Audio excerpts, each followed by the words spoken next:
I want to know, since my wife is playing this thing, what in the world is a mandolin, and how did we get it here? Where did it come from? And so I looked it up to try to figure out. We ought to know something about the instruments, right? Now, a lot of y'all are musicians and may have grown up playing these things, but we did. I didn't, and she didn't, as she says. She's just now learning that it's kind of hard, when you're in your 80s to learn something new like that.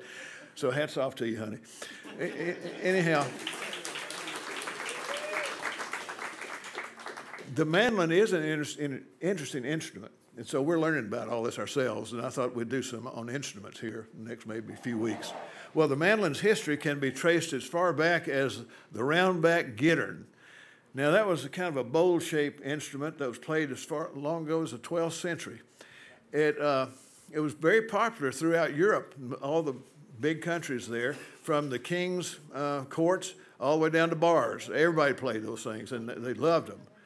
And it evolved later into from the lute family that was played in Italy. They had what they call mandoras. And back in about the 16th century or so, they played those instruments. Well, mandolins have 8 strings, 4 pairs, which are tuned like the 4 strings of a fiddle. That makes them very compatible in string bands. Lloyd Loar, legendary lutherer or instrument maker, popularized the model of the mandolin, which has F-holes, narrow scroll-shaped sound holes in the top, like a violin has. Oh, you're showing those off? Yeah, good. Okay. Didn't know I was going to have an assistant here. It was different from the ones that, more like the lute, that had bowl shape and a round hole for sound. So we're getting along with the thing. It's coming along.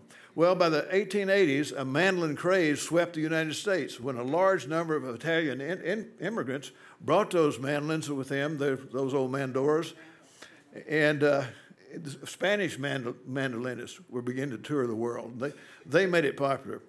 It became popular down here in Appalachia in the late 19th century and were added to the traditional string bands along with the banjos and fiddles. Well, the mandolin is the smallest of the core instruments in the string band, but its importance is larger than its size. The mandolin was an important part of the music that was played by some of the well-known artists like the Monroe brothers, Bill and his brother Charlie. And in large bands, the fiddle had been the main instrument and the predominant instrument. But Bill Monroe, who introduced this new style of music we call bluegrass, when he organized and led the Bluegrass Boys Band in 1938, made the mandolin the lead instrument and also introduced new elements like breaks where you could take the lead with the mandolin. And due to his influence, the mandolin became so dominant that today some bluegrass bands don't even feature fiddlers.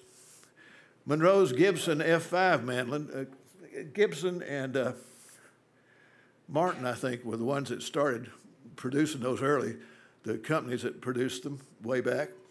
But was based on Lloyd Loar's model that he did, looking like that one, and made his mandolin became so popular that it replaced all the old instruments that were round-backed.